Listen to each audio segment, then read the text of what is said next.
Okay. Hello, everyone. Welcome to another episode. In this episode, I wanted to dive beyond humanism. I was looking into the future and considering that there will come a moment where we will have to engage certain relationships that may seem human, but they are not human. And in this episode, I wanted to simply look at what those relationships could be and how they will come about.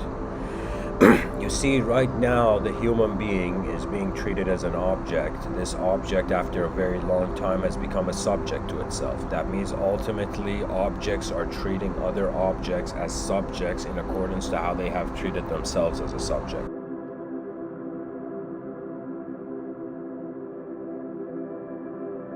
The human idea is subjectively there.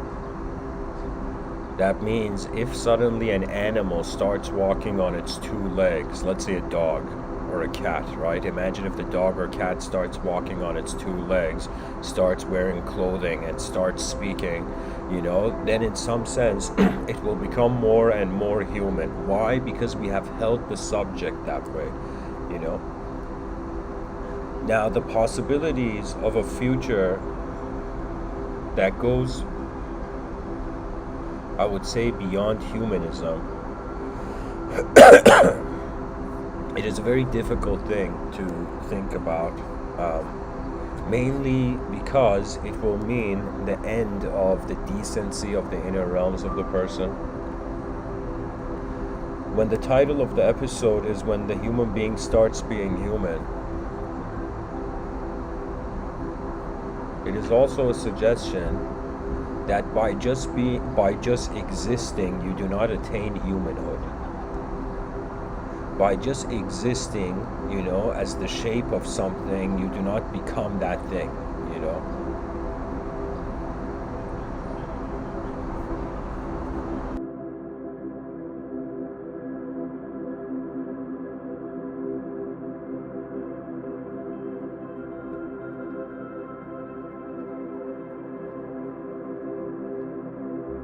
In other words, being human is a different state than just a human being.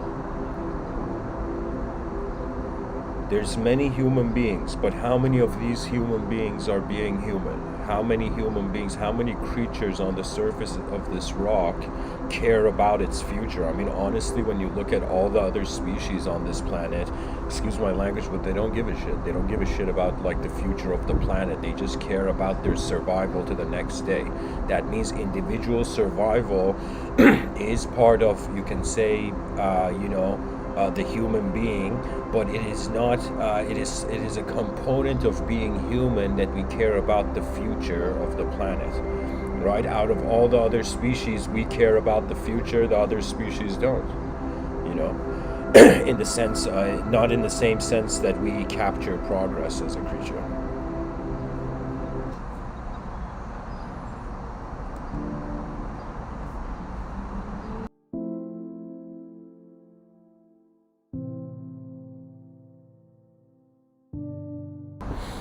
The birds just want to fly in a sky, the squirrels want to jump from branches. It is only the human being that wants to go to outer space.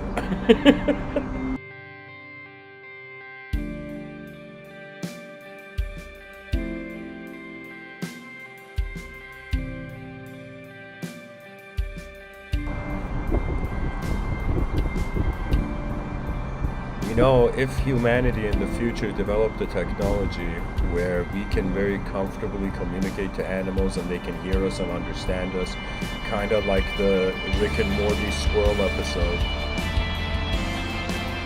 Imagine humanity is about to go interstellar on a massive scale, and one human being who has some advanced technology connected to it that can communicate with animals goes to every species. I mean, there's 8.7 million, but the person goes to every species, every, bigger in size species, and the person goes, let's say, to the lions and says, hey lions, I'm going to interstellar space, want to join? And the species is like, no, we want to just be on Earth, man, get out of our jungle.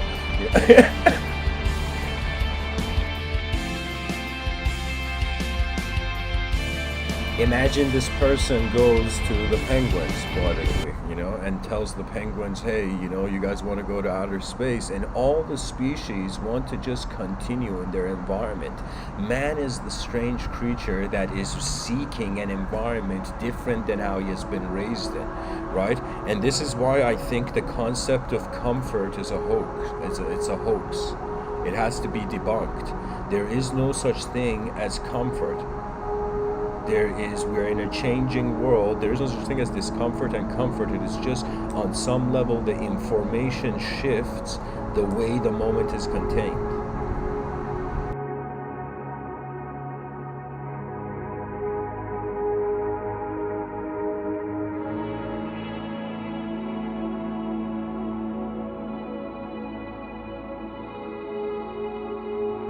When human beings start being human, it means we have an appreciation for how things are being more than how things are being done. It will be a very strange, state of humanity as we would if we were to compare it to now. Right now, it is more rational to, in some sense, seek independent salvation, where we have made the individual such a big deal that people, at the cost of the greatness of the species, are willing to attain power and status. This world we're living in is like a blind theatrics. It is in some sense a theater performance of values that only exist when the eyes of the person looks at something. There was a man by the name of Charles Bukowski, this writer, and I was watching this video of him where he was literally so what he would do is he would go to universities, he would do live readings, and then people would ask him a question, and somebody asked Charles Bukowski a question about human nature, and Charles Bukowski just says it's like so many human beings, the way they're living is pointless. For example, and the point he was trying to make, Charles Bukowski, was simply that, for example, a vicious person at least does what they want, right? There's that notion, and that there is an artificial level to society that beyond the justification of good and evil, if the person is not behaving in accordance to their true nature, they have missed the truth of nature.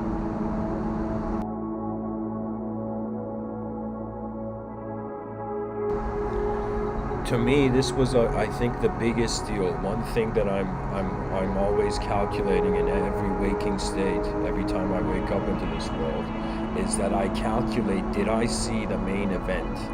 As if you went to, a concert, and were you there just looking at the, people on the dance floor, or were you looking at the concert happening on stage, right? So it's the same thing for being alive, where we have manifested into a form, but this form is moving in unknown ways, and this form has to ask itself, am I the form, or am I something more? And we're getting to that something more phase in human history.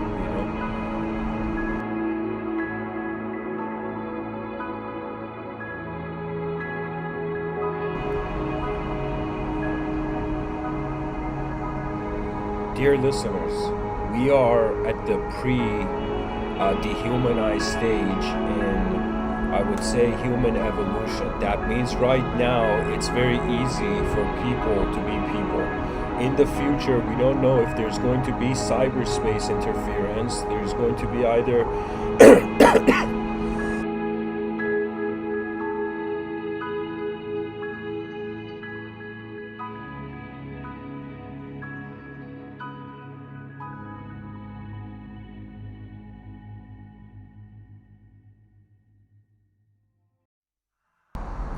in an intense and poetic way, pretty much in the future, we're going to have opponents.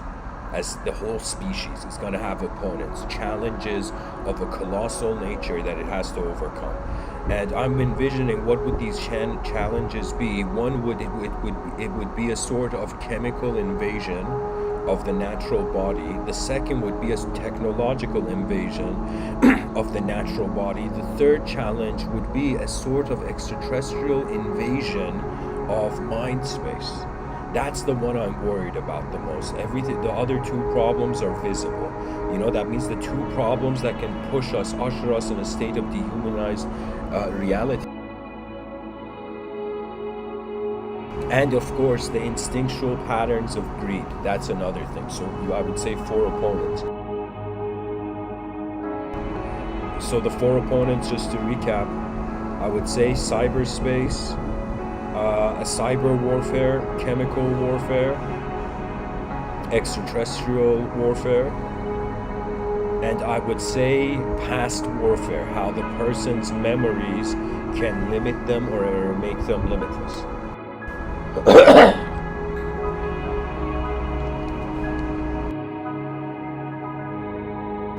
Excuse me, guys.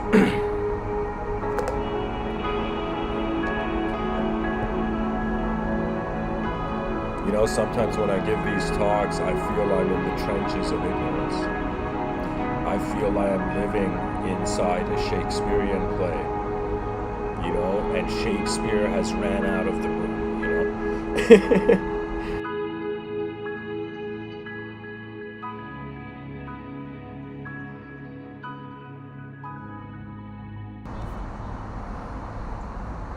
One thing that I'll never forget, something I think I was blessed, I was born in Iran and I moved to Canada.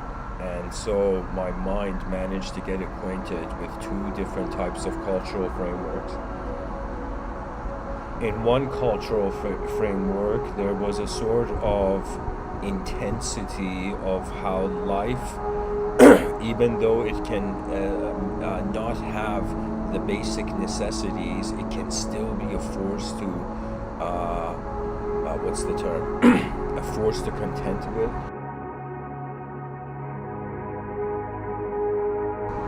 I remember in Iran when I was very young, I would walk and something messed up happened, in the sense of imagine you being a young kid and you're going with your family, and as you're going, you see that there's this person hitting this kid to make the kid cry, so people give him money out of pity. That means it's as if imagine seeing the chaos of inner character being openly displayed in the outer realms, And of course, that was a very specific neighborhood, but there's something in this life that certain dimensions of it really relate to how you're being. That means there is no solution, there is no enlightenment. All you can do is just notice how you're being before you do things. And in another modality, things are done and then your sense of being gets justified. Let's say you're an Olympian, an Olympic athlete, and you perform something that has never been performed before, that has never been done before. The outer realms will influence your inner realms,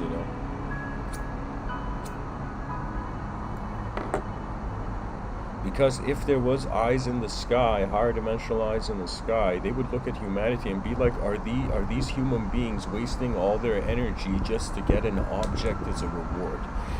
Just to get a medal of a certain, position in the hierarchy.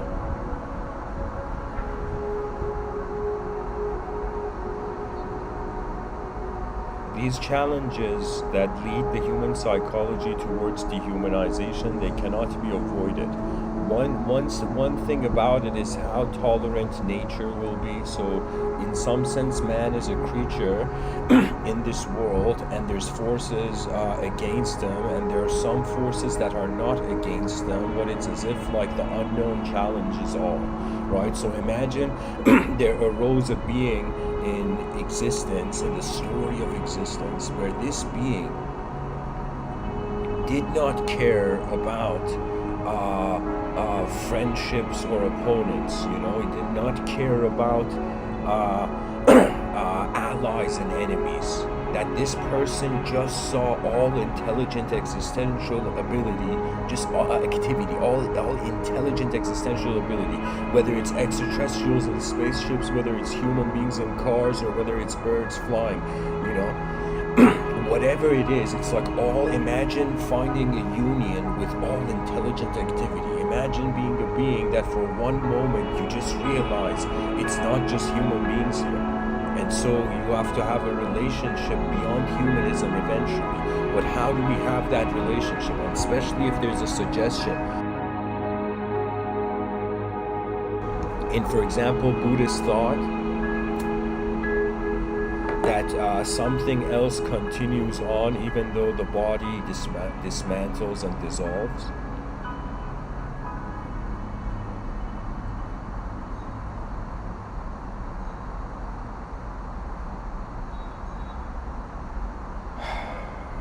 I would give it maybe 100 years and 100% in 200 years. In 200 years, the dehumanized challenges would have made contact with us. Most likely, the first challenge, the most important one, is going to be cyberspace. It has already planted its roots into the soil of our minds, and what that means is, in 2020, I can say that for the first time, we don't have, the Homo sapien anymore. We have the cyber sapien. We are the cyber sapien. We're getting to a point where we are having a relationship with our selfhood in a digital realm. Sorry guys, just a quick intermission.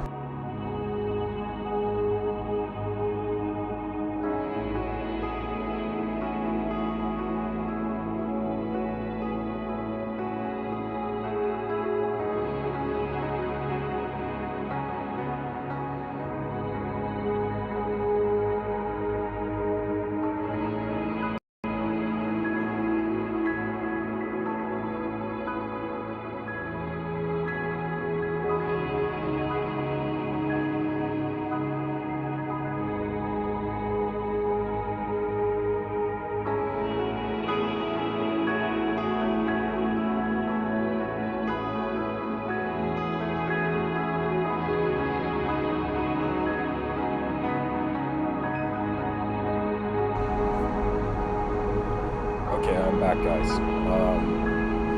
So where was I going with this? Yeah, dehumanized challenges, routes beyond humanism. Cyberspace is one of them. We are going into a multidimensional era where a person not only has to attend to the survival of their body, not only has to attend to the survival of their ideological inner subjective self, but they have to also attend nowadays to their cyber self, right? That means people, you see in apps of like Clubhouse, and just online apps where people gather around. I sometimes join these apps and I just listen, and what I find is that people are just in a new era of self-expressionism, a new era of identification. Back in the day when people met each other, they would only see what was in front of them, but now in the cyberspace era, a person's past can be as visual as they are in the moment. Right? So in some sense, we can capture moments in time about ourselves and share it, and that's what social media is. We are creating literally a time machine to the past.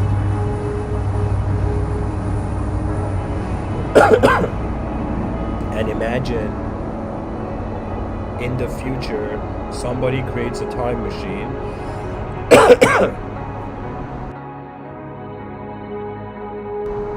and imagine it's this, this guy who's made a time machine, and he's used this time machine so many times that eventually, let's say the person buys a time machine from the store, and on the time machine product box, it says don't use more than like 100 times. After 100 times, it has psychological effects. And so let's say you have traveled 99 times, back in time, forward in time with this time machine product in the future. And so imagine you get to the 100th point and you accidentally or somehow life takes you to a point where you use that 100, right? So it would be eventually so much of an experience. The issue is it's as if a dehumanized memory is being created by the use of a technology that is not considering the human being first.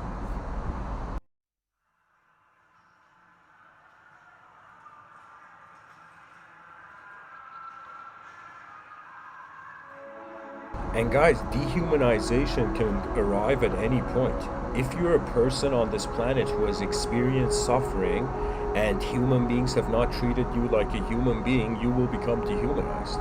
You know, or that scene we see in the movie Castaway where the actor made a volleyball into a person and started talking to it. Why? Because we are a creature that has memory, and this memory is updated by how we behave in every moment.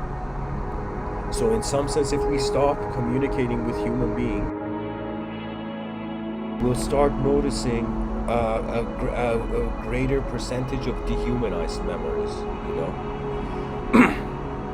And when we become dehumanized, we become more a passenger in the world rather than a pilot. And it's so important that people start piloting their inner universes towards the advancement of the outer. I mean, that's pretty much all I'm trying to say in these talks, you know, that your eyes are open once and it gives you an access as if you are connected to intelligence in space, present now, as everything.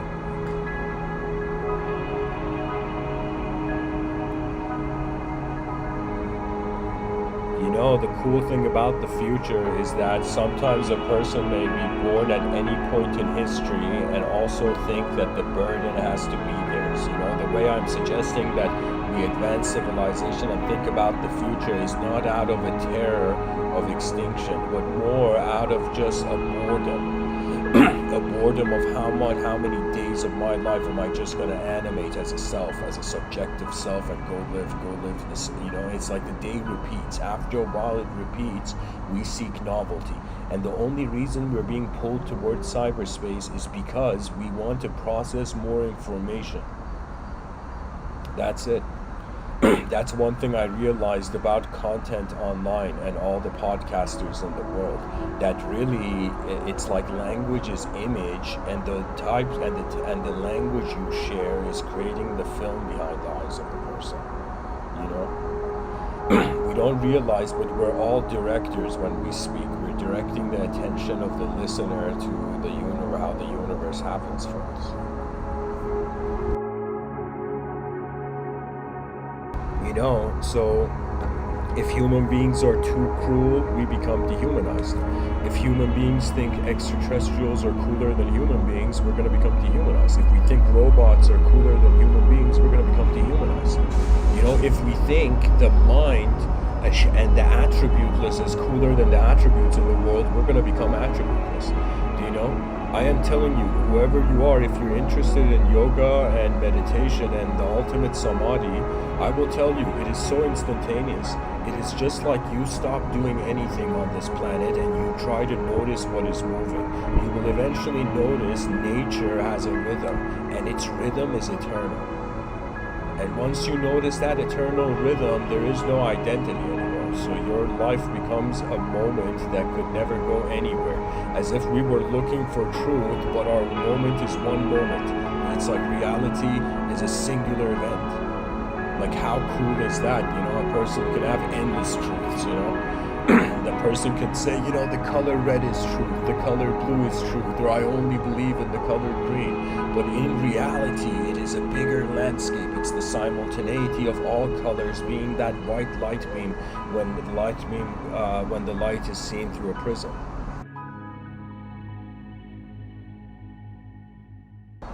So, what would be the strategy to the challenges that the species has and the challenges that pull the human being beyond the language threshold and into a dehumanized state of consciousness?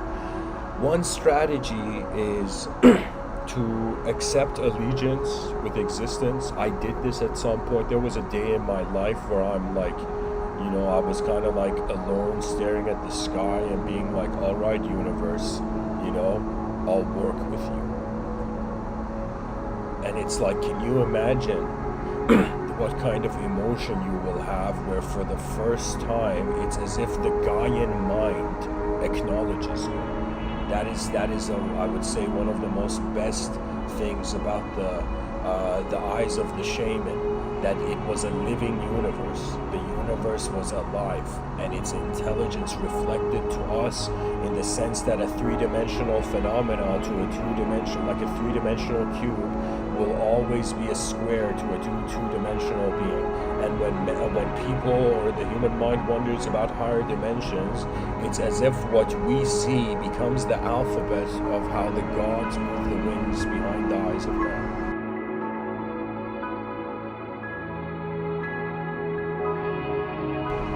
Backup systems must be placed. We are 8 billion points of input into this system.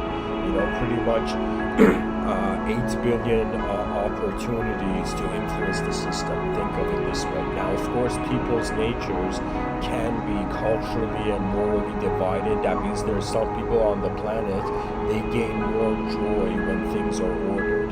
There are some people on the planet where they gain more joy when things are chaotic. There's some people on the planet who they attain ultimate joy when they see chaos and order are always codependent. That means it's not that we are human beings and the light of humanity is going to go out. It's more like there has always been a human dimension, and there has been always a beyond human dimension. Right? They have always both simultaneously been there, like the light and the shadow, as if the story of man's life is the shadow of his direct experiences.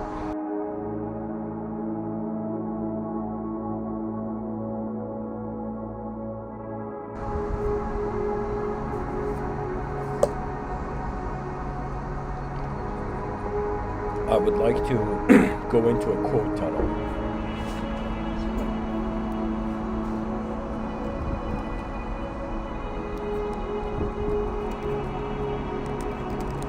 I want to read some quotes from a person who I respect and am fascinated by his work, a man named Ray Kurzweil.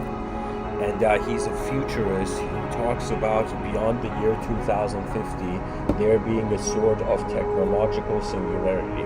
This technological singularity means for the first time technology becomes uncontrolled by man, and that means right now in 2021 man has a leash on the neck of the wilderness of technology and AI. But in the future this leash might break, and that's the singularity, when a technology can update itself faster than we can control it.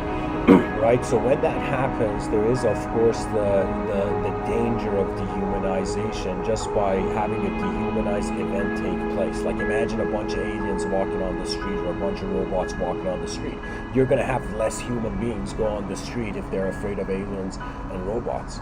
You know what I mean? Imagine like in the future, like 300 years from now, you open the front door of your house in an urban area and you see aliens fighting robots, and you're like, oh man, another Tuesday, Oh man. So it's the events that take place on the planet that are going to cause us to be human or not human. Sometimes I've even poetically imagined the extremes of certain things where I think a lot of people won't. So on some level, we say the human being is a skeleton, is a skin encapsulated skeleton. And that whole system, the whole biological system, is functioning in accordance to the nervous system. That means our spine is like the network. And it's leading to the brain, the main processor of the events of sensory experience, right? Now, on some level, we can say the human being is a skeleton. There was a comedian, I'll never forget it. It was one of the funniest things I'd seen in my life. The stand-up comedy in this video online, he comes on stage, the stand-up comedian, and he's like, hey everyone, do you know there's a skeleton in your body right now? And so, yeah, it is true, when it comes to skeletal structure, we all have the same beauty, We're all the same white skeleton, When it comes to 70% of the body being liquid, it's like we're all liquid,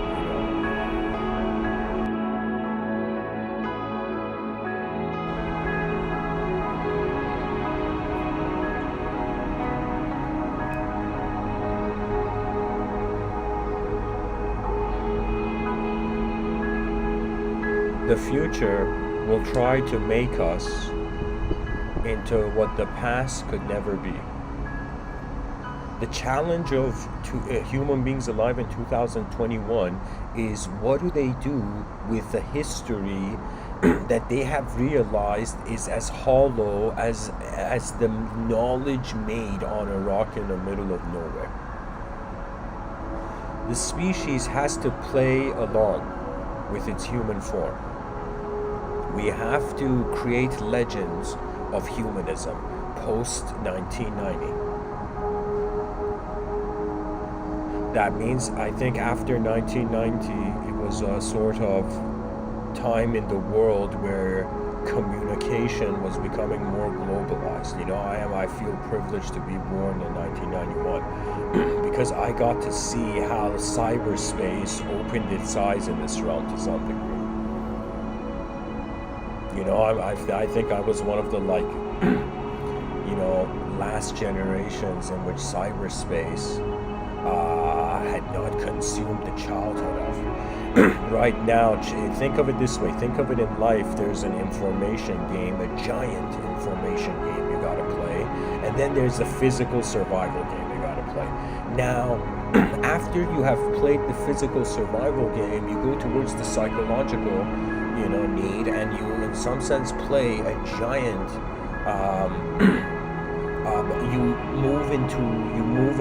you pilot inside a giant minefield, an information game where information is reality.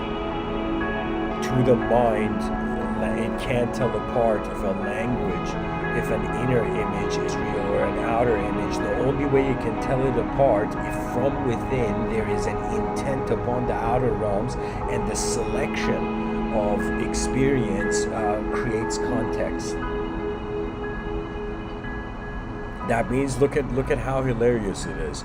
If I hadn't given this talk, all these ideas I'm sharing would have just been thoughts that came, like if I was an antenna picking up signals,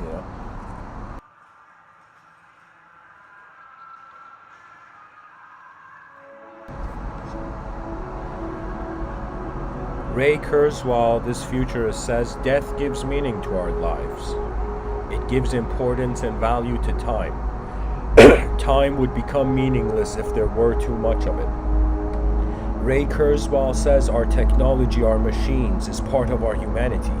We created them to extend ourselves, and that is what is unique about human beings.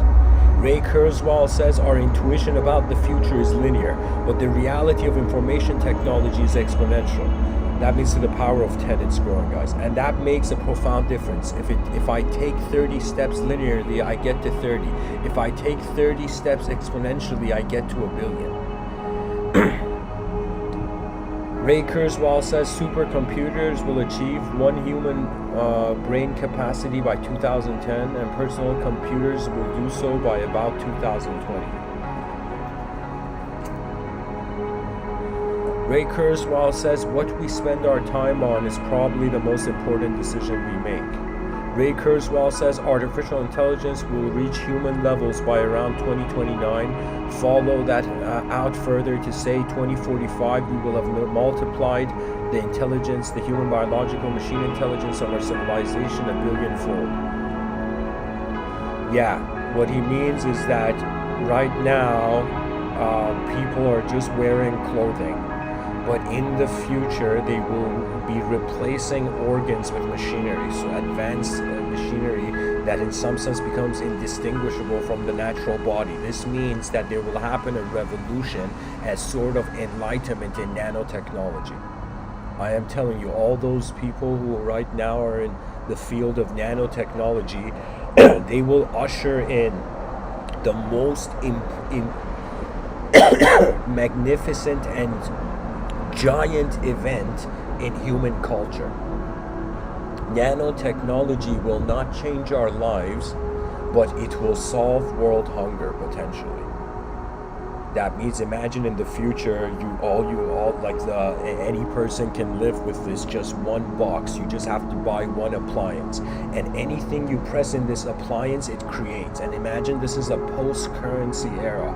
Right now, money is a big deal, but in the future, we're going to realize that survival can be globally maintained, and the intellect of 8 billion human beings can be recommended, peacefully, compassionately recommended towards going to the same unified effort. So what I'm saying is that in the future, we will not only choose how human we will be, we will also choose, what the human ideal will mean. And if the cyber era comes, so I remember seeing this TV scene where the daughter of this household goes to the father at dinner time and says, "Dad, I want a tattoo," and the father's like, "No daughter of mine's gonna have a tattoo," And so I envision this in the future, where imagine the daughter comes. The daughter comes to, what do you call it? The daughter goes to the father in the year 2221 and says, "Dad, everybody at school became a robot. I want to become a robot too, we're just pure materialists here. Why should I care, And the father's like, "No daughter of mine's going to be a robot."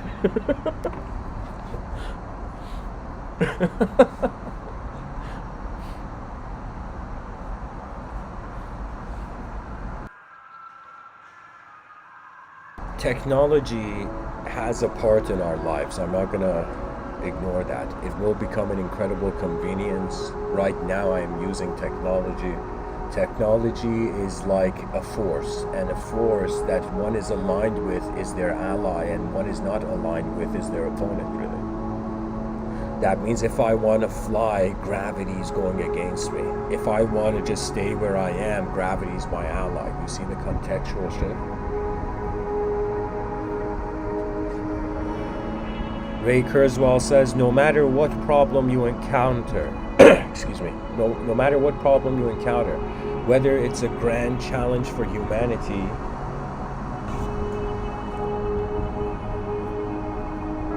or a personal problem of your own, there's an idea out there that can overcome it, and you can find that idea. That means the future is what saves the past from itself. The future is our guardian angel, is our greatest guardian angel.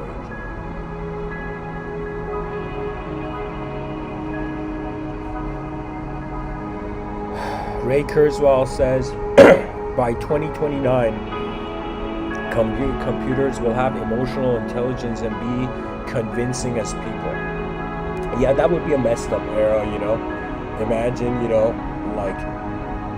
a person, becomes friends with someone, and at the end, after like a couple year relationship, the person's like, "I gotta tell you something, I'm an android," and you'll be like, "Holy shit, humanity's been dead for a while," so we have to keep a sort of natural purity alive if we want human psychology to not become mechanical too soon.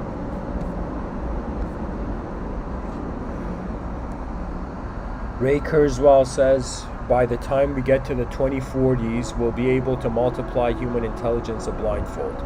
That will be a profound change that's singular in nature. Computers are going to keep getting smaller and smaller. Ultimately, they will go inside our bodies and brains and make us healthier, make us smarter. Yeah, that means imagine you in the future, there's a pill, called the intelligence pill, and anybody who takes this pill, it's like this actually nano-robotic technology that intervenes with how the neurology functions. But that's the danger, right? That's the danger. Just like a person can drink dirty water and get sick, we have to be careful of not consuming dirty information in the cyberspace era. And in order to change that landscape, we have to choose what we input in the system. Right now, there's a lot of messed up stuff online, and there's a lot of, decent information online. It is the choice of input. It is the choice of character. It's as if being alive once and you're like, okay, if I had any value, any sort of value, what would that value be to not just me, but to the world where I have found it? You know, that is the honor of the advanced civilization. Ray Kurzweil says life expectancy is a statistical phenomenon. You could still be hit by the proverbial bus tomorrow. Ray Kurzweil says once we have inexpensive energy, we can readily and inexpensively convert the vast amount of dirty and salinated water we have on the planet to usable water. You know what we need to do? We need to just create a technology for every household that it's like a roof, and when it rains, that water from the roof is just it's instantaneously filtered, you know? You know, it's kind of like Aikido and technology. In Aikido, you use the force of your opponent against the opponent. And imagine if we could use the challenges of nature to overcome nature. That would be true genius. You know, and genius is like a fruit on a tree. If you see it, you have to pick it when it's ready. Some ideas cannot wait because life is too short. You know, life doesn't give you a chance to, wait for the world to come to you. That's what I noticed, because if you wait for the world to come to you, it could take long, it could take short, but you never know, right? So ultimately, we are artists in the void. Ray Kurzweil says, I think we are evolving rapidly into one world culture. It's certainly one world economy. With billions of people online, I think we'll appreciate the wisdom in many different traditions as we learn more about them. People were very isolated and didn't know anything about other religions 100 years ago. Ray Kurzweil says, my mission at Google is to develop natural language understanding with a team in collaboration with other researchers at Google. I mean, Google is honestly an epic company. I mean, in any powerful system will have a chaotic and ordered dimension. I mean, you can seek those narrative simulations, see those narrative simulations into anything. But I will tell you, technology that allows the human mind to become interconnected is just a genius chessboard for an evolutionary species in the middle of nowhere. I honestly feel there needs to be medals of honor given, to the creators of, the digital era.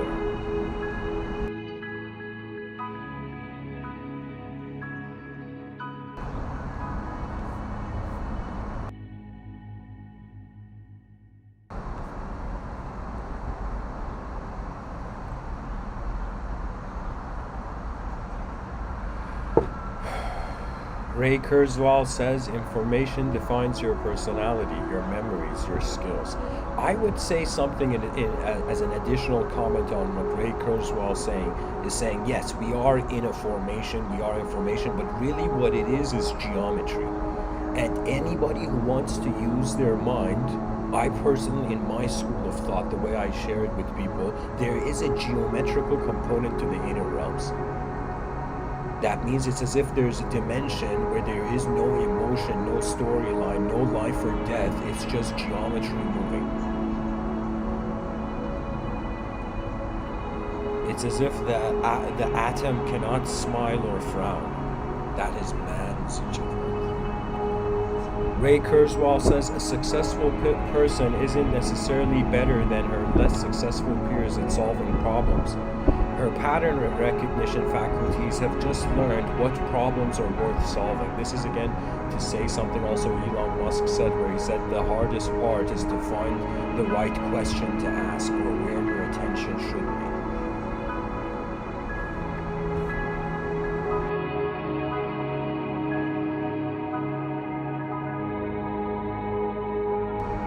I personally find that there is an honor in singing the song of an advanced civilization. Anytime the Earth, any sort of spherical object with creatures on it goes into an era where the creatures notice each other and they have established language, and this language evolves. And the evolution of that language is the evolution of the alphabet of self-identity.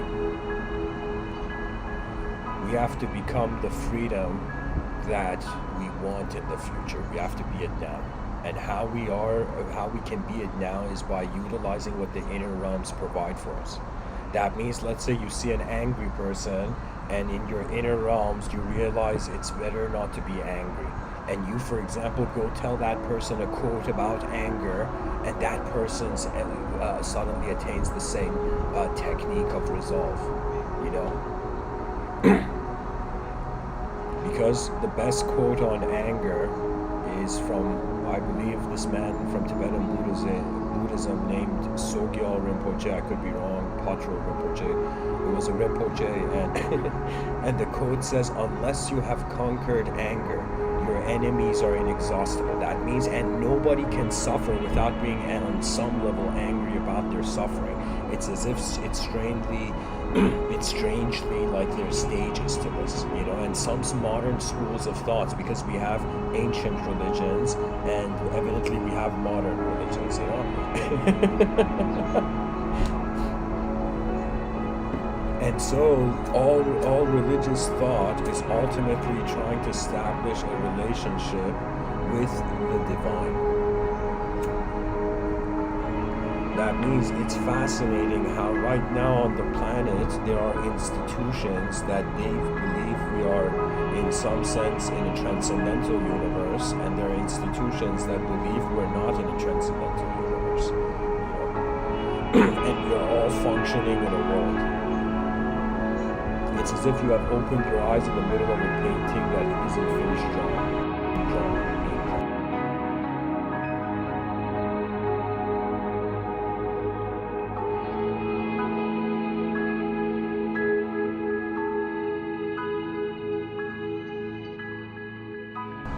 Ray Kurzweil says new technologies can be used for destructive purposes. The answer is to develop rapid response systems for new dangers like bioterrorists creating a new biological virus. Yeah, because I mean, who has the time? You know, the species deserves so much more. If we go down by a biological virus, that would be the most embarrassing thing in the galactic stage, you know? We have to, in some sense, retaliate and not only start utilizing a multidimensional context to the realm, but in all those dimensions having an ability to respond. And different people have different abilities. That's the coolest thing. I mean, it's not like the X-Men, you know, where we all have different powers, but on a microscopic level, or how we are being an origin in this realm is unique. This is why I'm saying no, there can be literally no outer teacher that can enlighten you. There can only be a mirror that reflects back to you how your mind is standing.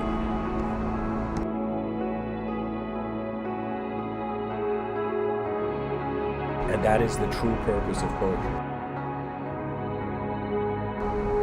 To be a mirror for whatever truth is looking. Ray Kurzweil says, I do have to pick my priorities. Nobody can do everything.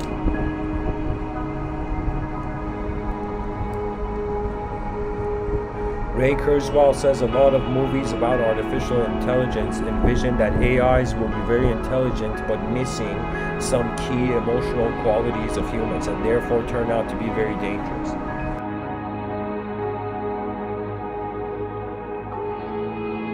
That means the task of people in the tech sector is to create an AI that can understand the human emotion before it can just process whatever it sees in the outer realms. That means that's when we know we have truly created a technological masterpiece, you know, an AI that can understand emotions, you know, that can fathom overlays of potential consideration of the human entity.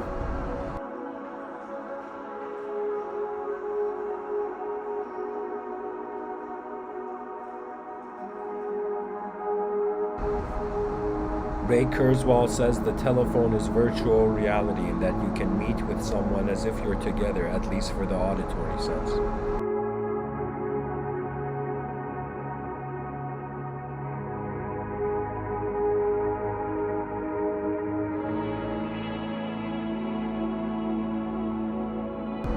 Ray Ray Kurzweil says biology is a software process. Our bodies are made up of trillions of cells, each governed by this process. You and I are walking around with outdated software running in our bodies, which evolved in a very different era. So guys, the moment Ray Kurzweil says you and I are walking around with outdated software running in our bodies, which evolved in a very different era, when he says in our bodies, that means when we're conscious of in some sense that there is a software, it means there is a user to the software and hardware, right? So it means if you were a soul, it would make sense. You leave the biological body and you in some sense go into, let's say, a technological body, because it doesn't make a difference when you're grounded in the dimensions of the mind before the body, or in the dimensions of the presence of the witnessing soul before the body.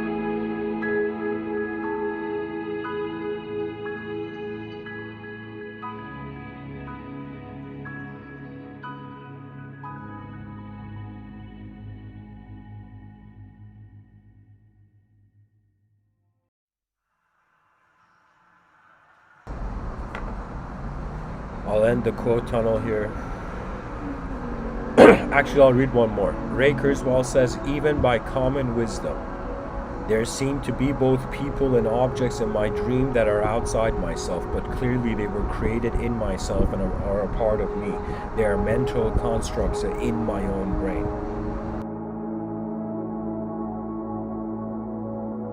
So here, Ray Kurzweil has noticed what philosophers have called for a while qualia.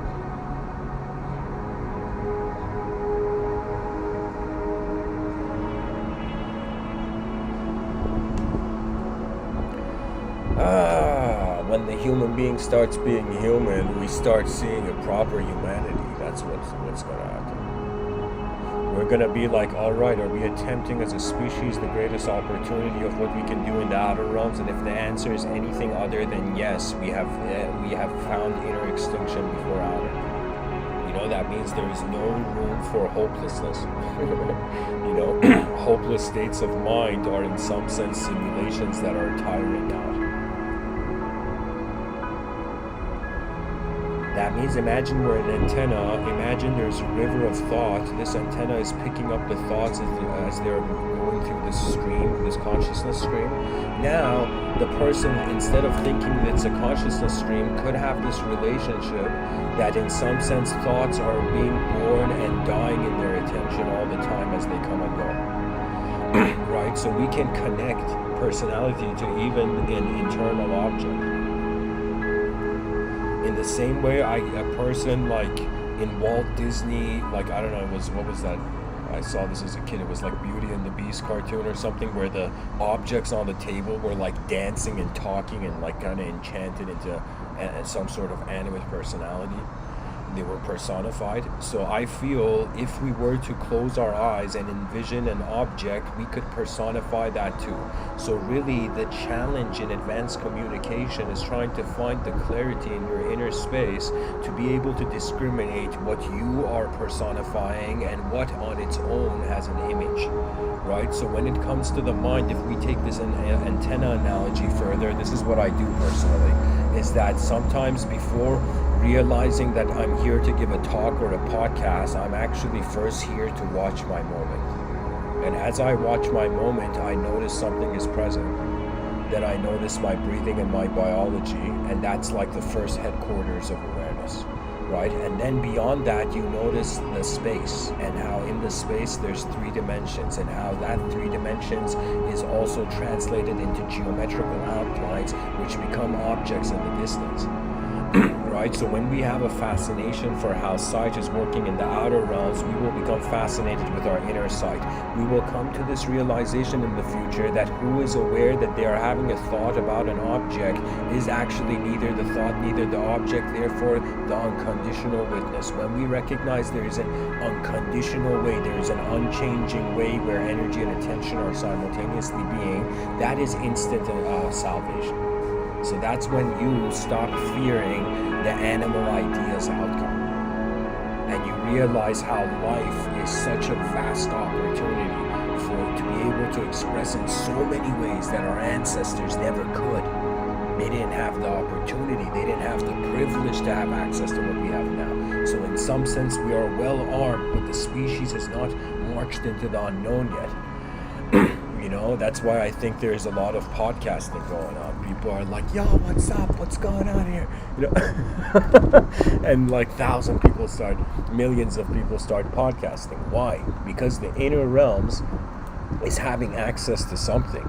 If we send a satellite into a neighboring galaxy, like we'll be like, yo, what is that satellite picking up? Now imagine there's 8 billion satellites on the surface of the planet, and we haven't cared to see what's going on behind people's eyes, right? And it's very complex and fascinating, and we should not fear information overload. We should welcome infinite information and to try to even go beyond an infinite relationship. And there's really two ways. One, you either go towards duality or you go towards the void. That's how you transcend an infinite simulation. If you were to transcend a dualistic simulation, the exits are either an infinite one or a singular one. If you want to transcend a singular simulation, the exits are the void or a dualistic one. And if you want to go beyond that void simulation, that means imagine for a moment you're like, wait a minute, if everything is a simulation and emptiness, what if emptiness is a simulation? You know, and it's like you see philosophers all around the world gasp, like, you know, emptiness could be a simulation of what though, you know? And ontology begins going towards natural theology, where we are like, okay, maybe don't give God a mask, but something is moving in the middle of nowhere.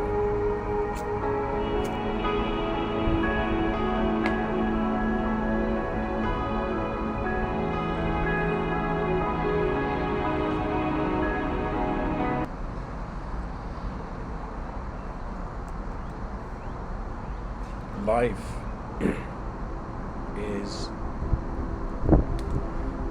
a very fascinating event.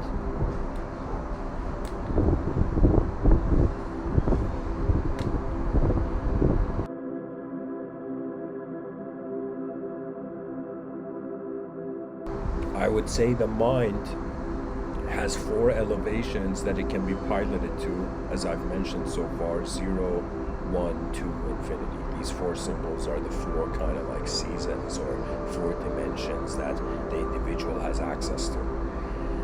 If we take in this consideration in the same way René Descartes did. René Descartes was a human being who had concluded that there is an isolated thinking subject within the person. And the way he had realized this was that his method is called literally a sort of radical methodical doubt. Right? And so what René Descartes was trying to do was, he's like, okay, I don't know what truth is, let me try to figure it out, so I'm going to doubt everything, I'm just going to do it.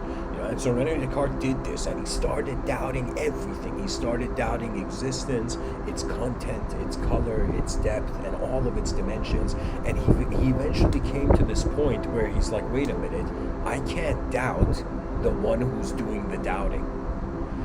And this is, you can say it's as if René Descartes in his past life was a yogi who wrote the Vedas. It would be something in the sense of like how in the Vedas there's a quote that says the seer of the seen, S-E-N, is unseen. The seer of the seen is unseen.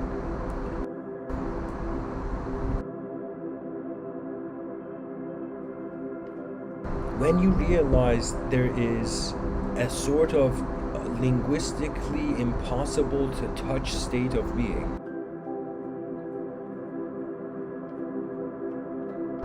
it was there that René Descartes is like, I think therefore I am. That means the doubter that cannot be doubted is the initial force.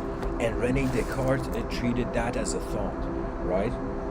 His terminology was different though.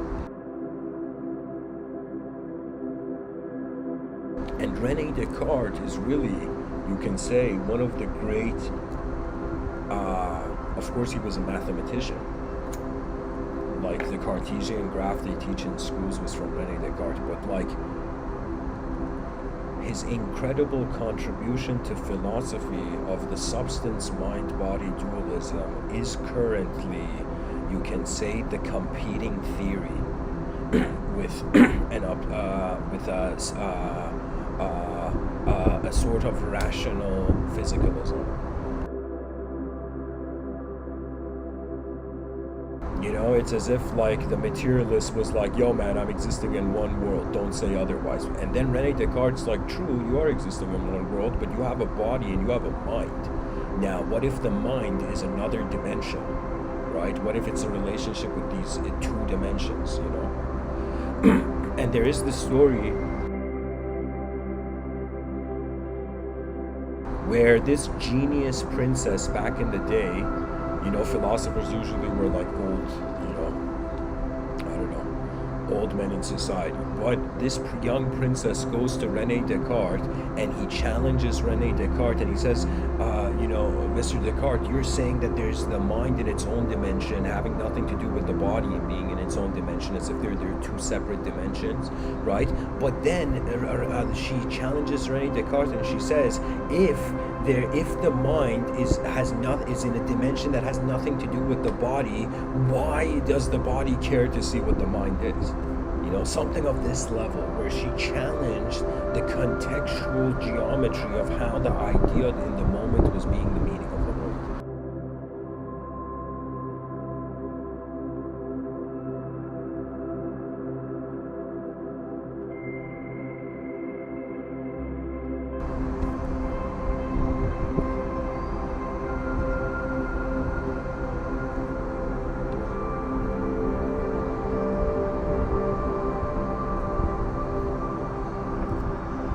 There's a quote from Gandhi I want to share. He says, Mahatma Gandhi says, you must not lose faith in humanity. Humanity is an ocean. If a few drops of the ocean are dirty, the ocean does not become dirty. This means the way we're moving, the way the future will be, is such an advanced civilization where if a few drops get dirty, the ocean is still advancing. The ocean is still present. Right? Imagine a civilization where every day you turn on the news, you're just hearing about its achievement at speeds getting close to instantaneous. As if the news anchor is reading the news and is getting shocked of how many advancements throughout the planet are taking place. Probably right now as I'm talking, somebody in the world, some people in the world are inventing stuff. They're landing, blueprints from their inner realms into the outer realms and animating them.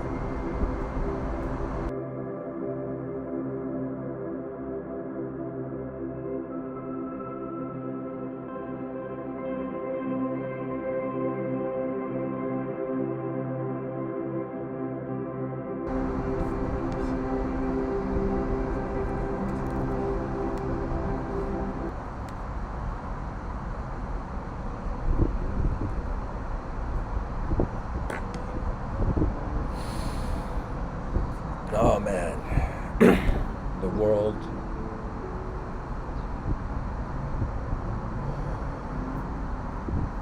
is not only changing, the ideas we have for it change all the time, even faster than the world does. If the ground underneath our feet, the atoms were changing quicker than we were, we would not be in a location. So the only reason we have location is because we are an intelligence that is moving faster than objects. Because we're moving faster than the objects, we cannot identify as an object, so we consider ourselves as a subject. We go on living the life of a subject, and the subject's like, how do I color myself? How do I shape myself? How do I identify myself? And so it becomes the two levels of the environment has a voice, and then your memories and your true nature has a voice. You know, your conscience has a voice, your intuition has a voice, and that is the voice of you before you had to be anything. And so the conflicting of these two voices, where in front of your eyes the world is telling you to do something, and behind your eyes, you know, your mind, in some sense your knowing base, is telling you to do something. And so this is where free will comes in, where it has to not only articulate outer realm sensory stimulus, but it has to also, which we call phenomena, but as Immanuel Kant would call it, it has to also articulate inner realm noumenon. You know, inner events need to be calculated. not in a blind rationalism that only sees the progression of the letters being A, B, C, D, but more like any person right now who has dared claim their mind as an inferior opportunity. It's as if it's like find a mirror that shouts at you loudly.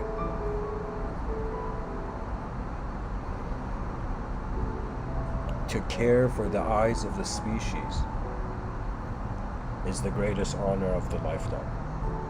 Nothing greater. Nothing greater than that. Just to see where it all goes before the light goes out. Existence is poetic by nature, you know, and people are like, yo, there's poetry in the world. No, the world is poetry. It's living poetry on an elemental level, at least.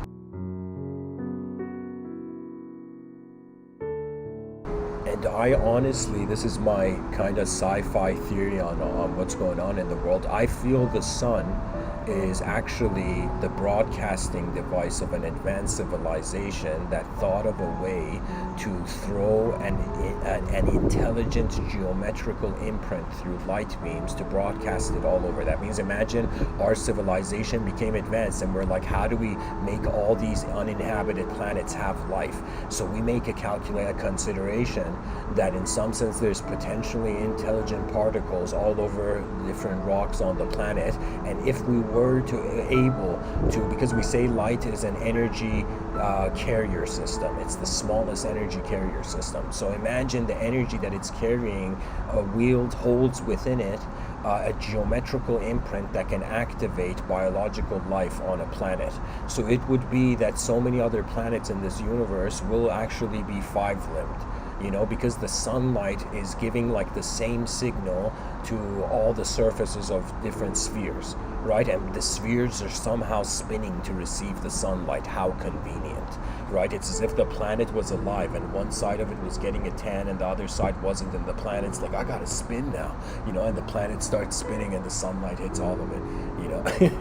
So in some sense, planets are being showered in light, and that light holds within it, I find, a geometrical seed that causes biological, causes chemical opportunities to become biological. Bam! There we go. That's what I wanted to say. So I feel the sun is the coolest space station ever built potentially. You know, who knows? You know, maybe we're just like, you know, it's just helium, bro. Don't look into it further.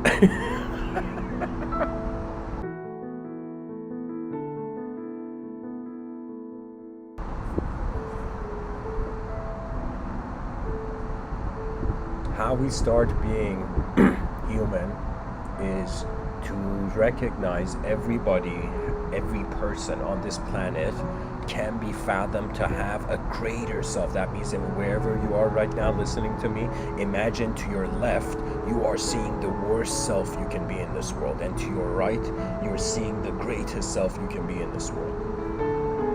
And so imagine you have a conversation with the most chaotic archetype of your nature and the most ordered archetype of your nature. That means you have brought the leaders of your mind's way of interpreting evil and good, and the two major archetypes where the whole idea of evil and good even stem from. So you bring these two archetypes and imagine they're standing in front of you and they're looking at each other. That means they're a symbolism of that they're codependent. And then imagine your worst self and your greatest self stare at you at the same time, and the reason they're staring at you is because you are commanding them into form. We are extracting meaning from the void.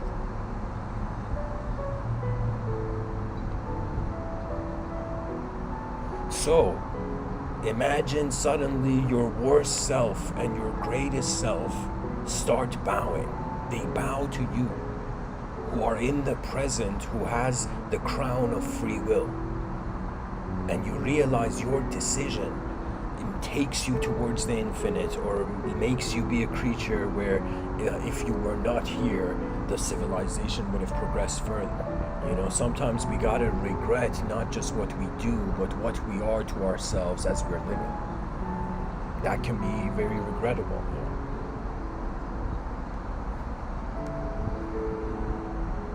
You know, the past sometimes hurts, you know, and sometimes the past, it shakes you.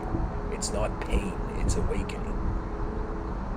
It's like the person is in a cycle of suffering, and then the person's like, WTF, how long is the suffering gonna go?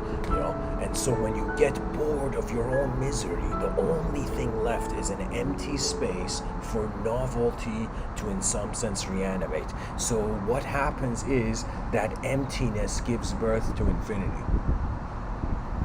And you find this this pattern in so many wisdom traditions, from Buddhist insight, yogic insight, Sufi insight, you know, religious insight. All of them have a sort of sacrifice of the ego to an appreciation that there is a collective event taking place. We must love humanity before we can love anything else. You know, there's a saying that says, if you can't love yourself, don't even bother trying to love other people.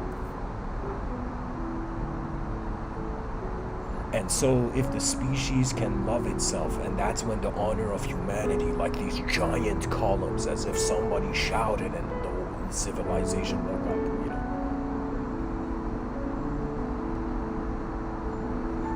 The counterattack of mankind to the unknown is to find the space where the greatest known strategies have the greatest ability and momentum. That means what it is it's not just finding great ideas. It's like a bowling ball, throwing the great ball, throwing the idea out there into the culture, you know, because we can keep endless universes to ourselves. You know, there can be infinite secrets hidden, you know. This was something I learned from Terence McKenna, where he's like, don't tell me secrets because I tell them. And so everybody started telling him secrets, you know. Because what our secrets harbor are just a different way to look at the moment. Do you know how many people have looked in these talks I've given throughout the years? You know how many people have just like heard what I've said and completely disagreed? And how some people have completely agreed, and I'm just here drawing this painting, wondering how, you know, the world moves. This is a great teaching for the artist, shared by the Sufi mystic poet Jalaluddin Maulana Rumi. He says, be living poetry. That means don't write poetry only. Live a life that is as if every moment of it is poetry. And what is the thing about poetry? It is not afraid to enter new dimensions, because there is no concept of fear. It's as if how do you get rid of fear? Your attention went on to something that was so fascinating that instantly the psychology had to counter. So fascination is how we appreciate our intelligence to retaliate against the void. And if we can get a species fascinated in its own mysterious potential, you know, that would be a victory for mankind, the first victory. The first, you know, step towards an advanced civilization. Do we even want one? You know? Do people care? You know, do people care how advanced the outer realms look, or do we just want to, you know, water our garden until the end of time? You know, it's like everything is an opportunity. And my whole vision is that we have to create compassionate relationships with AI. And the way we do is that we involve it in our stories. That means, imagine in the future, AI has attained some sort of emotional intelligence, right? And the AI looks at what we have done and realizes so many human beings have written about the incredible things that AI can do. And AI instantly, in that moment, accesses all information, let's say in the internet, this advanced AI. Right? So it will be a moment where we have planted the seeds and we have given pointers to we have planted pointers in the context of AI, because really we have to give freedom at the same time we have to advance. So it's like, how do we do that? And so it would be in some sense trying to make AI as human as possible. That means in the future there will be a law, don't treat androids disrespectfully, and people are going to be like, you're kidding me, it's a machine, I can throw a beer can at it, you know, and the government's like, no, don't. Why? Because man is a creature that has to ultimately go into symbiosis with the forces of the world. That means it's hilarious. The people can't live alone, and the species cannot live alone. And so technology and even the considerations of extraterrestrial, we have to even create. If it was me, I mean, like in Persian households, they have a part of their house where it's like incredibly kind of like, it's really like well cultivated, and you don't touch that area. And when guests come, they just, you always have this one room that is just super clean all the time, super organized, right? So we have to even create a room for potential extraterrestrial contact. Children at school, their assignments should be like, yo, if aliens landed tomorrow, what would you do as a human being? That would be an assignment, for children in the educational system. Or or what would be the fastest strategy to find a global efficiency that creates a backup system that even if we fail in the future, the species will not. That is victory. A collective backup system, and then the individual becomes free. We can do anything, and in some sense, the advanced civilization will recycle our mistakes into clarity.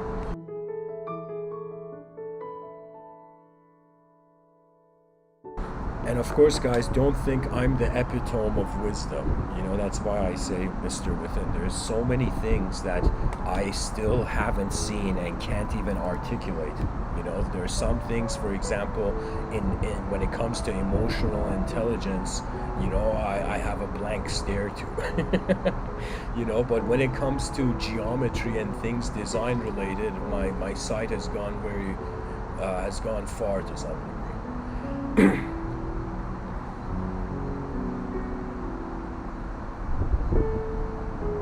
There will be, of course, the geometric revolution. I say this in the talks before a complete cyberspace revolution. So what that means is we're going to have a lot of designers, a lot of very conscious human designers before we actually enter cyberspace.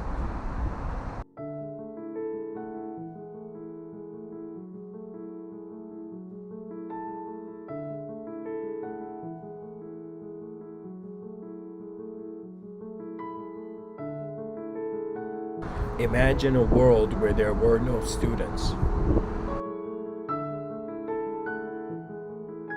Imagine a world where there were no teachers. Human beings were born and they would go into society and they would be like to the advanced civilization. What am I? Advanced civilization. And the advanced civilization would say we're all explorers of the unknown.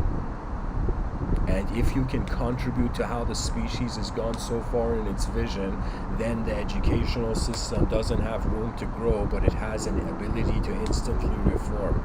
That is the power of man's free will. The moment we wake up our minds, there is literally a lightning strike heard all over the universe. The moment 8 billion beings decide to actually live for an advanced civilization, the karma of the planet changes. The planet's like, no way, my children are going next level. You know what I mean? The guy in Minds, like, and suddenly we notice a giant, ocean appear out of nowhere in the middle of a continent, and we're like, what is that? And suddenly we realize it is the planet's tear of joy, that humanity has awakened to a purpose that is no longer to just break. We're not here to be, statues that time pulls down,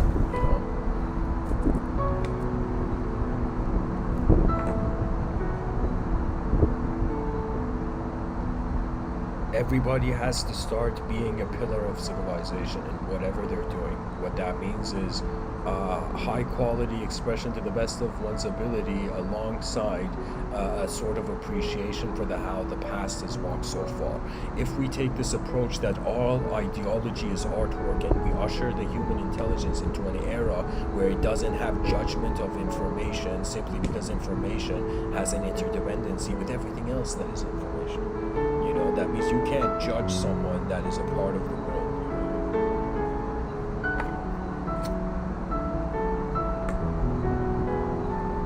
And so the world can laugh, and the world can cry, and it's the choices of mankind that suggest that.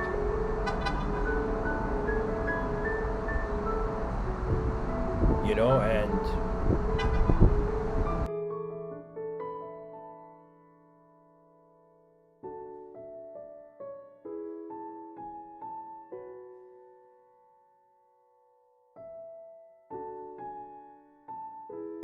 You know what it is?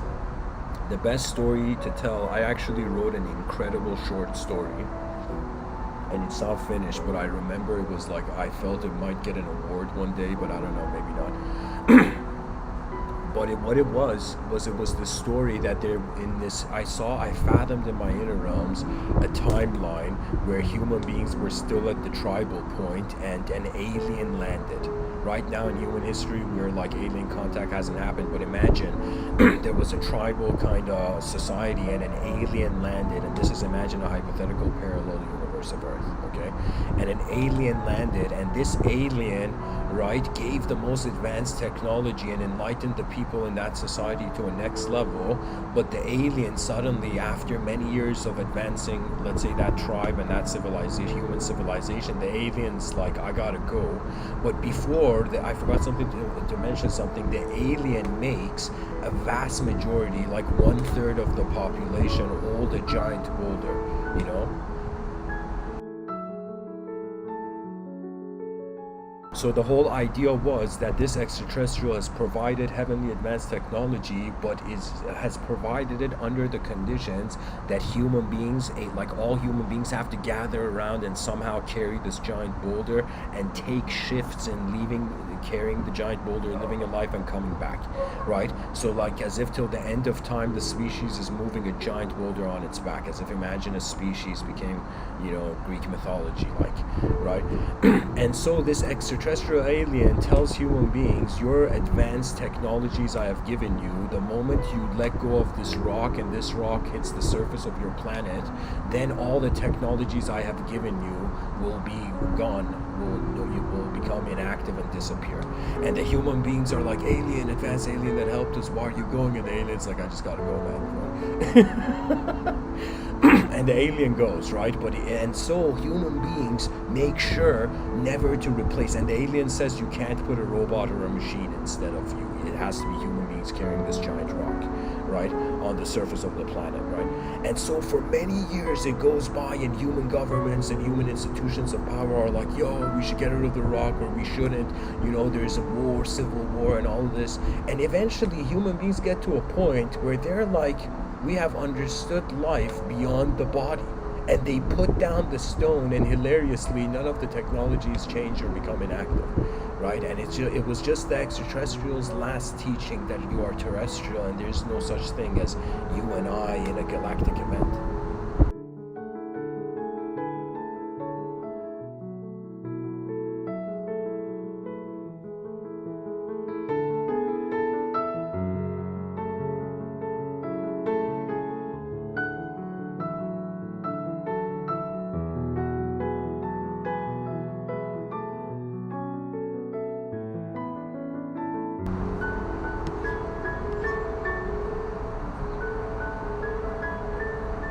I want to read for the audience the Universal Declaration of Human Rights. I think that's something that's maybe notable to do right now.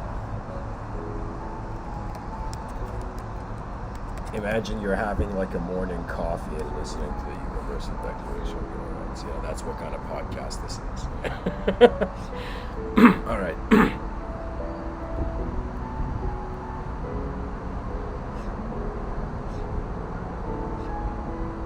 So it says the Universal Declaration of Human Rights remains as relevant today as it was on the day in 1948 that it was proclaimed and adopted by the United Nations General Assembly.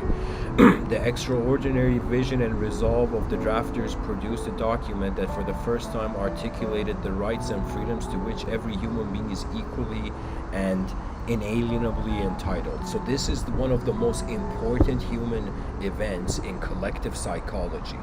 So when the United Nations like, yo, everybody, there's the Universal Declaration of Human Rights, for the first time we have to begin considering the human in a globally free context. And this was an incredible advancement, right? This is something, so whoever was involved in 1948, it's as if a round of applause for those, futurists, incredible futurists.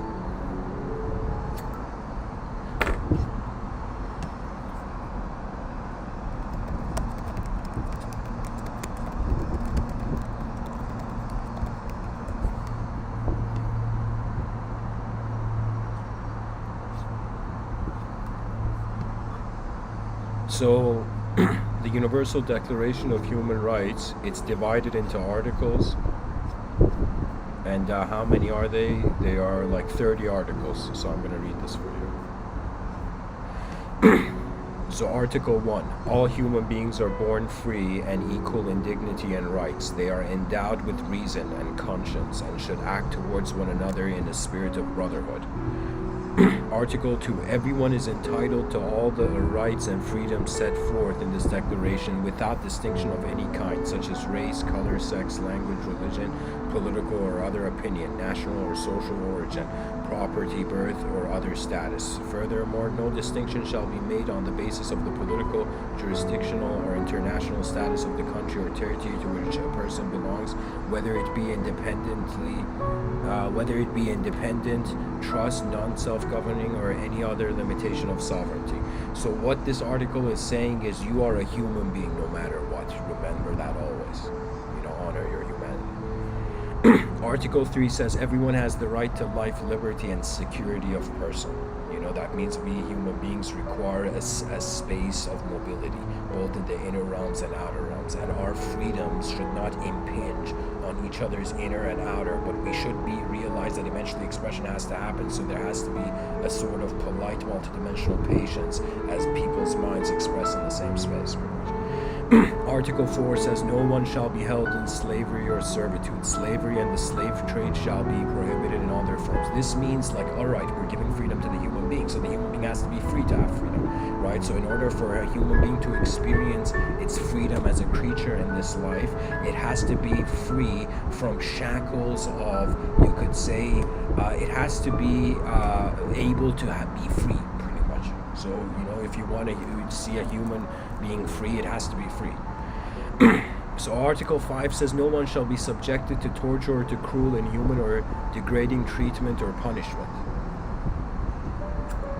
What this means is you gotta honor the human being. If we want a civilization as a world of free human beings, these free human beings have self-value, and so that self-value in some sense needs to be honored, but it doesn't mean we become incapable to critique the world because we think it's like bullying. Do you know what I mean? The world requires, the roars of lions to evolve,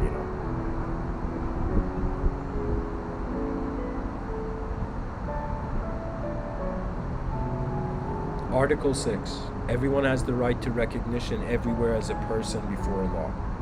Yeah, that means we recognize that we are the human, and the human has a personality, and therefore the human being is a person. Article 7. All are equal before the law and are entitled without any discrimination to equal protection of the law. All are entitled to equal protection against any discrimination in violation of this declaration and against any incitement to such discrimination. A very profound article that means you are equal wherever you are, because we have to, because there's so many types of human beings born that the only way we can judge them is from a neutrality, and then their input in the system becomes their character. Article 8 says everyone has the right to an effective remedy by the competent national tribunals for acts violating the fundamental rights granted him by the Constitution or by law. Article 9 says no one shall be subjected to arbitrary arrest, detention, or exile. Article 10, everyone is entitled in full equality to a fair and public hearing by an independent and impartial tribunal and the determination of his rights and obligations and of any criminal charge against him. Article 11, the first point, everyone charged... okay, these are...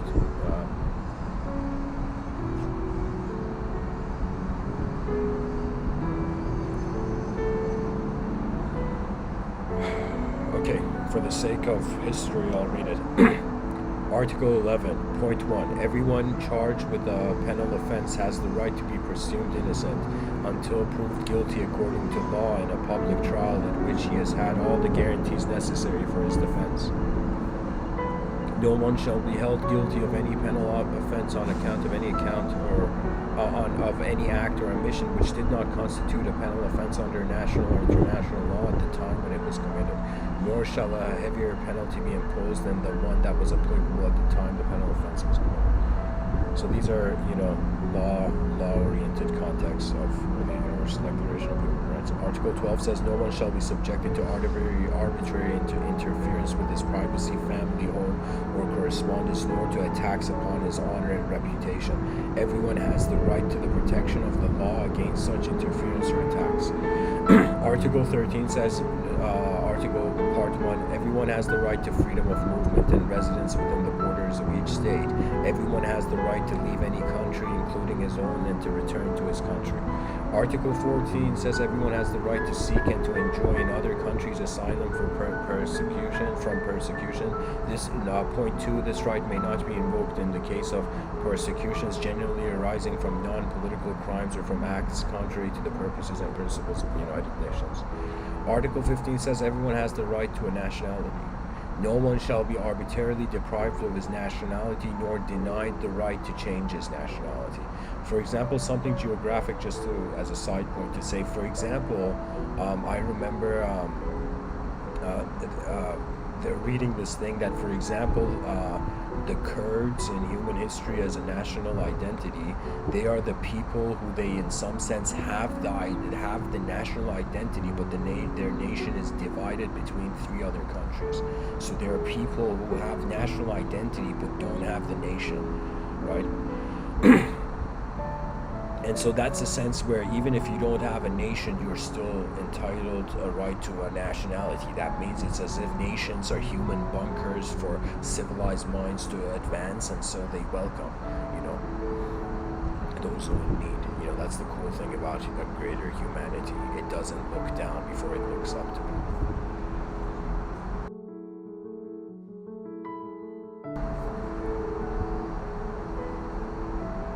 Article 16.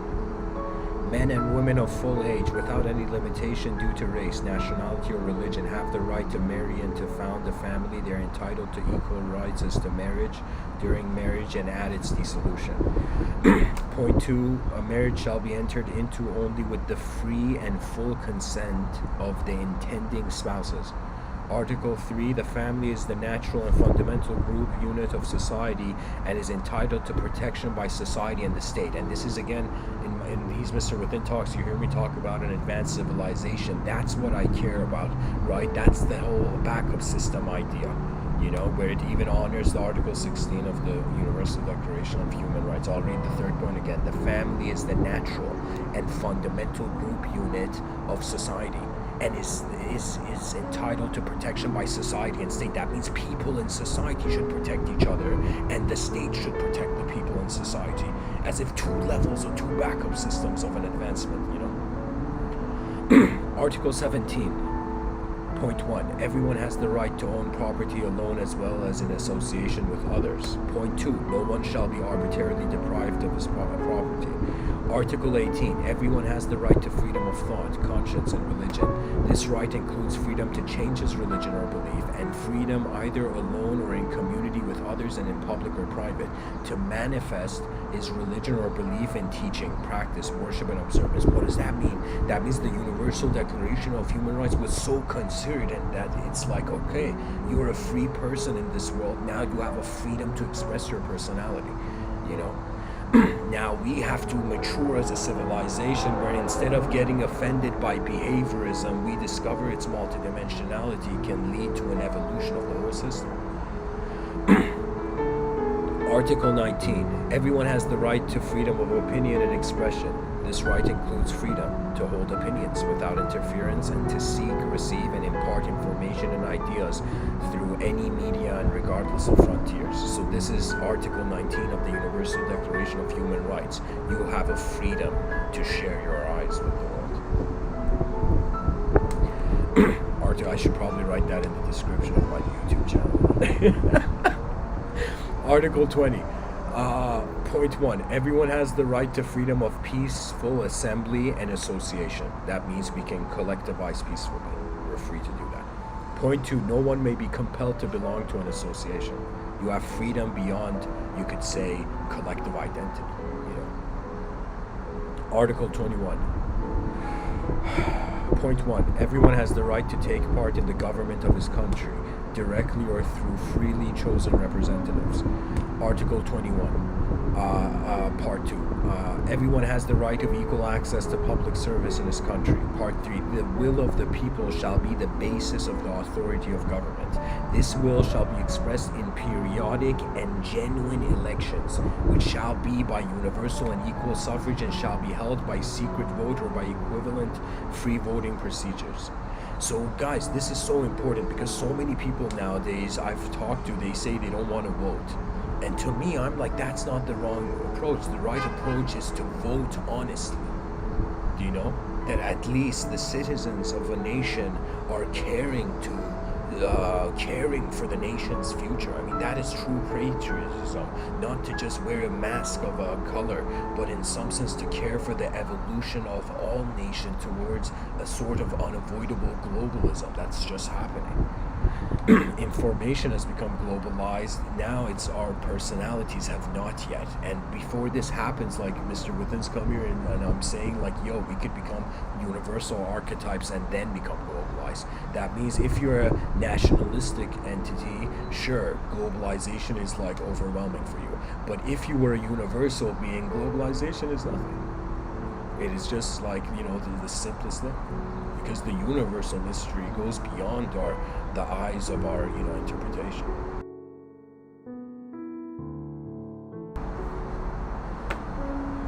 Article 22. Everyone, as a member of society, has the right to social security and is entitled to realization through national effort and international cooperation, and in accordance with the organization and resources of each state, of the economic, social, and cultural rights indispensable for his dignity and the free development of his personality. That means everybody has a right for the society to care for them incredibly. Right? But we have to build that society because we are what we're putting in it.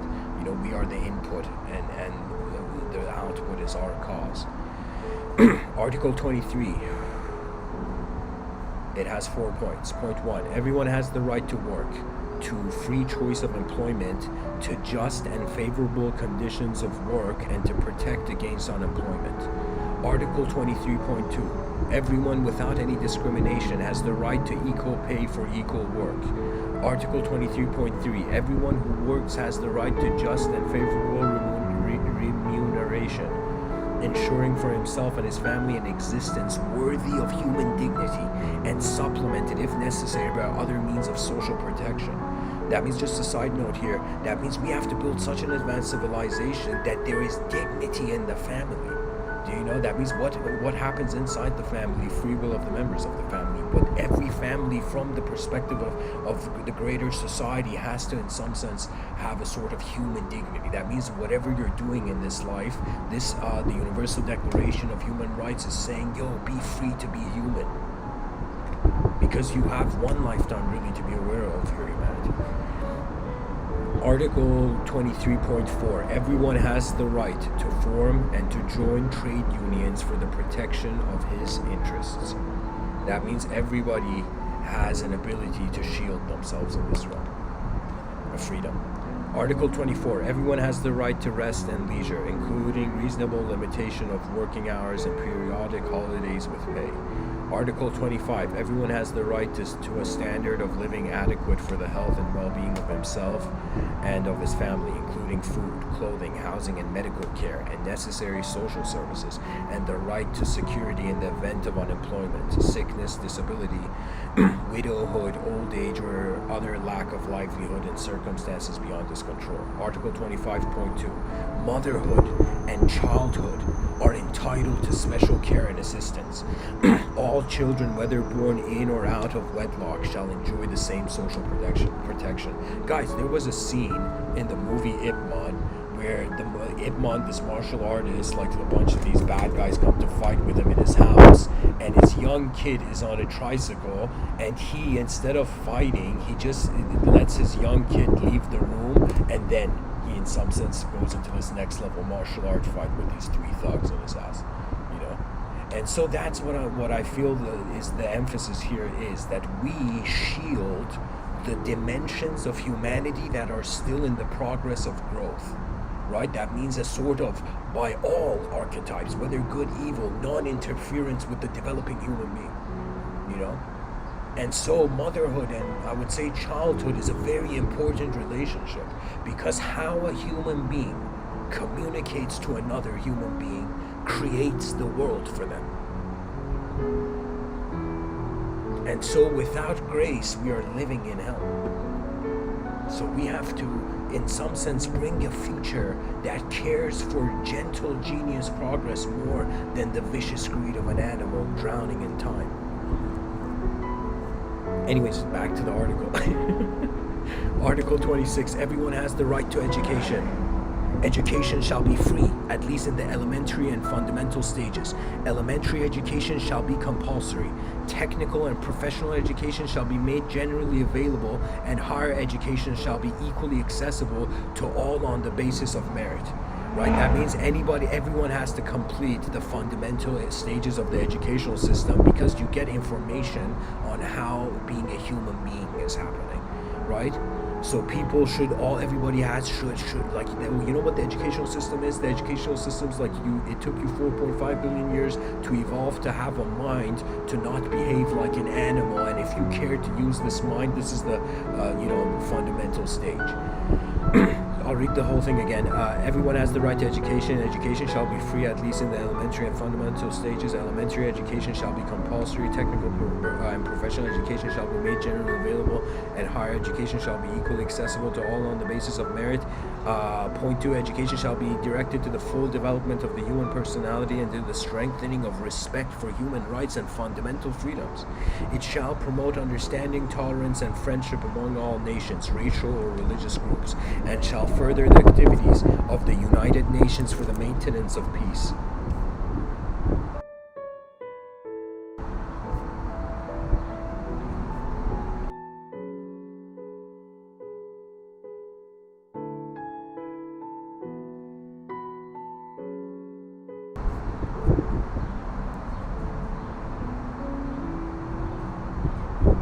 Parents, point 3, Article 26. Parents have a prior right to choose the kind of education that shall be given to their children. That means it's kind of like, from a very poetic, new age perspective, it's as if souls are incarnating into the periodic table, and the personalities that they enter the world through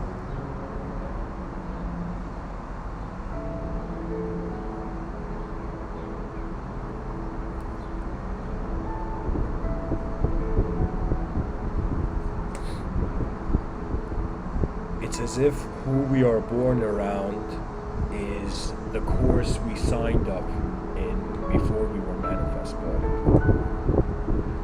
So what I'm saying is human beings, they must be guardians. I mean, technically we're all guardians of the species. If an alien invasion was happening, we'll all be like, yo, we gotta protect humanity. I mean, forget our own civil, ignorance, we'd have definitely unite in an instant, get the extraterrestrial off our turf, and then continue fighting among each other. Anyways, I'm going to continue. Article 27, everyone has the right freely to participate in the cultural life of the community, to enjoy the arts, and to share in scientific advancement and its benefit. That means every human being has the freedom to have a relationship, with the technological dimensions and privileges of the civilization. Article 27.2, everyone has the right to the protection of the moral and material interests resulting from any scientific, literary, or artistic production which he is the author. This means your voice has a protection. That means you can't have a free human being without a free human mind. And the free human mind has to be, in some sense, able to identify with its own expression, its own artwork, right? So we have to, as a species, have this honor to honor how every mind every idea has, in some sense, stepped into the world through a mind. We have to honor not just the authors of the realm, but in some sense all the human beings who are having a portal relationship. For me, something that really, has fascinated me about women, is that they are the only component of the species that experiences a biological portal experience. When the child is being born, right? That is like some,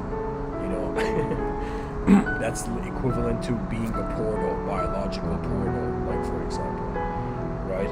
And for the creative mind, the inner realms and outer realms is a portal. That means consciousness is kind of like a portal between the conditional and non-conditional. But anyways, these are my views. These have nothing to do with the article.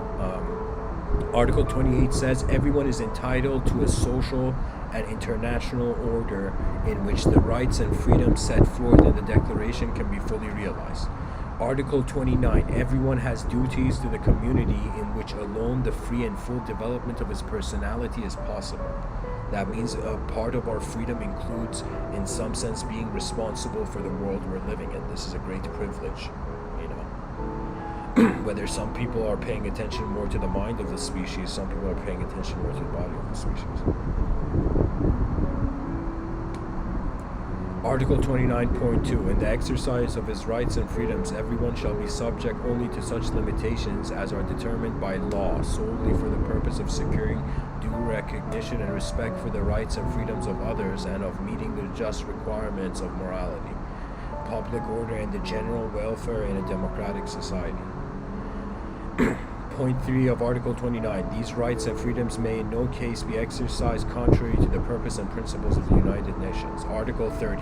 Nothing in this declaration may be interpreted as implying for any state, group, or person any right to engage in any activity or to perform any act aimed at the destruction of any of the rights and freedoms set forth here. And that means this is such an important advancement, the Universal Declaration of Human Rights. It's one of those pillars of civilization. It's one of those things human beings did with knowledge, that it's like a flickering candle in the darkness of the cosmos and needs to be guarded and defended. Right? The Universal Declaration of Human Rights is the fastest way we can actually have a universal human appreciation, or a universal appreciation of humanity. The fastest way we can get into that state, you know, where peace allows, you know, genius to dance in the outer world. We have completed the era of the animal, kind of like as the modern saying goes, been there, done that. We have all lived as a vicious animal. We evolved from there. It's just the mind's game, mind's life that is significant.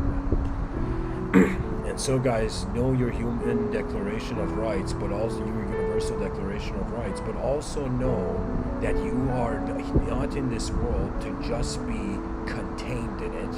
You are here to engage it, and engagement means all the known dimensions of your memory are actually through a direct experience confronting the unknown. And that's where I would say genius is waiting, as if genius is always in the room wondering if mankind sees it.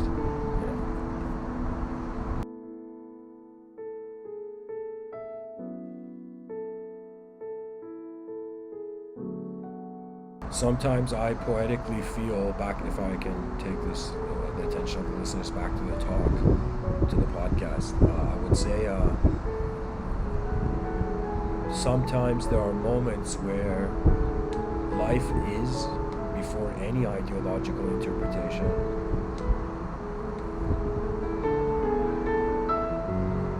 And in that simplicity, we find Spinoza's God. We find the God that is the movement of all animate phenomena.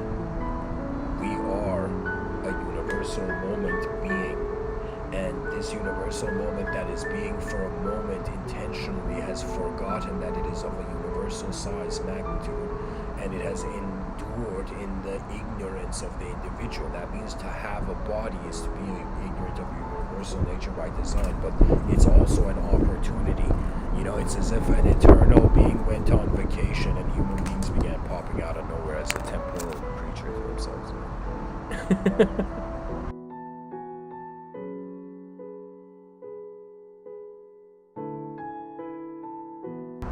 Anyways, guys, thanks for listening. This episode has gone far enough.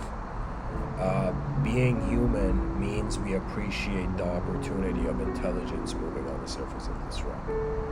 There will be routes that will take us beyond humanism, but I am not worried, simply because I know there will be pilots arriving. There will be many advanced communicators arriving here. I'm just an early bird. You I'm just the blue jay outside of the window of civilization 1.0, just like, making noise. But there's many, it's as if the gathering of the birds, which is another way of saying the gathering of all conscious minds in the universal sector. Beyond galactic frameworks, that means aliens come down to Earth and they're like, yo, human beings, look at us, we're cool aliens. And we'll be like, no, you're not aliens, And the aliens would be like, what do you mean? We just landed on your planet, of course we're aliens, And we'll be like, no, because there is no such thing as an alien. If we flew to your planet, we'd be the aliens, And the aliens would be like, you got a point, and galactic archetypes would in some sense be transparent enough for humanity to engage with. Imagine somebody made an alien laugh during, the first time aliens shook hands with human leaders, right? And one of the human leaders made the alien laugh, and so suddenly a group of philosophers got horrified, right? And, let's say the Global Council went to those group of philosophers like, why were you guys horrified? And the philosophers are like, we don't know if the laughter of the alien is laughter or if it's tears, The future's gonna be so fascinating that I'm just giving a preview, like a trailer to it. Hopefully. Anyways, guys, thanks for listening.